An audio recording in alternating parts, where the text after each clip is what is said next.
ভারতের সংবিধানের আর্টিকেল 142 নাকি নিউক্লিয়ার মিসাইল। না, এটা আমি বলছি না, ভারতের উপরাষ্ট্রপতি জগদীপ ধনখড় এই কথাটি বলেছেন। তিনি এই কথাটি কেন বললেন, কোন ঘটনার পরিপ্রেক্ষিতে বললেন, সেটাই আমরা এই ভিডিওতে আজকে নিয়ে আলোচনা করতে যাচ্ছি। So hello my dear students, welcome back to my channel. 8 April 2025-এ ভারতের সুপ্রিম কোর্ট একটা জাজমেন্ট দেয়। সংবিধান অনুযায়ী প্রতিটি রাজ্যের আইনসভায় পাশ হওয়া বিলকে রাজ্যপালের দ্বারা স্বাক্ষরিত হতে হবে, তারপরে সেই বিলটা আইনে পরিণত হবে। তামিলনাড়ু সরকার 12টা বিল রাজ্যের আইনসভায় পাশ করে এবং তারপরে সেই বিলগুলোকে রাজ্যপালের কাছে পাঠানো হয় তার সম্মতির জন্য বা স্বাক্ষরের জন্য। কিন্তু রাজ্যপাল কি করেন, সেই বিলগুলোকে স্বাক্ষর না করে নিজের কাছে রেখে দেন।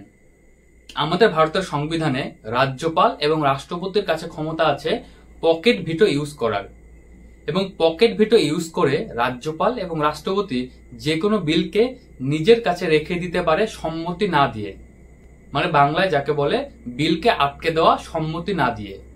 এবার সুপ্রিম কোর্ট এই কেসের জাজমেন্টে বলেছে রাজ্যপাল চাইলেই অনির্দিষ্ট কালের জন্য কোনো বিলকে আটকে রাখতে পারবে না, মানে তার পকেট ভিটো এখন আর কার্যকরী হবে না। রাজ্যপালকে 1 মাসের মধ্যে সেই বিল সম্পর্কে ব্যবস্থা নিতে হবে। রাজ্যপাল যদি 1 মাসের মধ্যে সেই বিলে সম্মতি দিতে ব্যর্থ হয়, তাহলে রাজ্যপালকে কারণ দেখাতে হবে যে কারণের জন্য তিনি সেই বিলে স্বাক্ষর করতে পারেননি। এবার সুপ্রিম কোর্ট তার জাজমেন্টে এই কথা বলেছেন। এরই সঙ্গে সুপ্রিম কোর্ট আরো একটা কথা বলেছে, প্রতিটি রাজ্যের রাজ্যপালের কাছে ক্ষমতা আছে রাজ্যের আইনসভায় পাশ হওয়া বিলকে নিজে সম্মতি না দিয়ে রাষ্ট্রপতির কাছে পাঠানো। এবার এই ক্ষেত্রে রাষ্ট্রপতিও তার পকেট ভিটো ইউজ করে সেই বিলটাকে সম্মতি না দিয়ে অনির্দিষ্ট কালের জন্য নিজের কাছে রেখে দিতে পারে।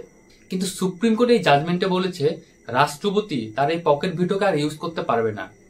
রাষ্ট্রপতিকেও 3 মাসের মধ্যে সেই বিল সম্পর্কে তার সিদ্ধান্ত নিতে হবে। তার মানে রাষ্ট্রপতির যে সাংবিধানিক অধিকার, সেই অধিকারকে এখানে খর্ব করা হচ্ছে। তো জগদীপ ধনখড় সেই কথাটাই বলেছেন, ভারতের সংবিধানের আর্টিকেল 201-এ প্রেসিডেন্টকে ক্ষমতা দেওয়া হয়েছে তার পকেট ভিটো ইউজ করার, এবং সে চাইলে যে কোনো বিলকে নিজের কাছে রেখে দিতে পারে সম্মতি না দিয়ে। কিন্তু ভারতের সংবিধানের আর্টিকেল 142-এ বলা হয়েছে এবং সুপ্রিম কোর্টকে ক্ষমতা দেওয়া হয়েছে কমপ্লিট জাস্টিসকে ফুলফিল করার জন্য যে কোনো অর্ডার বা ডিক্রি জারি করার। কিন্তু এখানে প্রশ্ন হচ্ছে, ভারতের সুপ্রিম কোর্ট কি প্রেসিডেন্টকে কোনো অর্ডার দিতে পারে, প্রেসিডেন্টকে বাধ্য করতে পারে? সুপ্রিম কোর্ট কিন্তু এই জাজমেন্টের মাধ্যমে ভারতের প্রেসিডেন্টকে অর্ডার করেছে যে তাকে 3 মাসের মধ্যে বিলের সম্মতি দিতে হবে বা বিল সম্পর্কে সিদ্ধান্ত নিতে হবে। তো ভারতের উপরাষ্ট্রপতি জগদীপ ধনখড় এই কথাটি বলেছে, পার্লামেন্টের কাজ হচ্ছে দেশের জন্য আইন তৈরি করা, শাসন বিভাগের কাজ হচ্ছে সে আইন অনুযায়ী শাসন কার্য পরিচালনা করা। রাষ্ট্রপতি যেহেতু দেশের সাংবিধানিক প্রধান এবং দেশের প্রথম নাগরিক, তাই সুপ্রিম কোর্ট কোনো অর্ডার দিতে পারে না। এই কথাটি বলেছে ভারতের উপরাষ্ট্রপতি জগদীপ ধনখড়। জগদীপ ধনখড় বলেছেন যে গণতন্ত্রে সরকারের যে 3টা বিভাগ রয়েছে, আইন বিভাগ, শাসন বিভাগ এবং বিচার বিভাগ, 3টা বিভাগের ক্ষমতা হচ্ছে সমান, কেউ কারো থেকে বেশি ক্ষমতাশালী নয়। সেই ক্ষেত্রে রাষ্ট্রপতিকে কোনো কোর্টই অর্ডার করতে পারে না। এইবার এই ধরনের মন্তব্য ভারতের সুপ্রিম কোর্টের প্রতি করা মানে কিন্তু সুপ্রিম কোর্টের অবমাননা।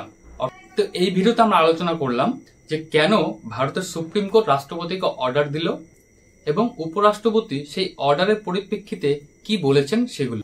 এবার আমরা দেখব যে ভারতের সুপ্রিম কোর্ট কোন কোন কেসগুলিতে 142 ইউজ করেছিল কমপ্লিট জাস্টিসকে প্রোভাইড করার জন্য, অর্থাৎ সম্পূর্ণ ন্যায় প্রতিষ্ঠা করার জন্য।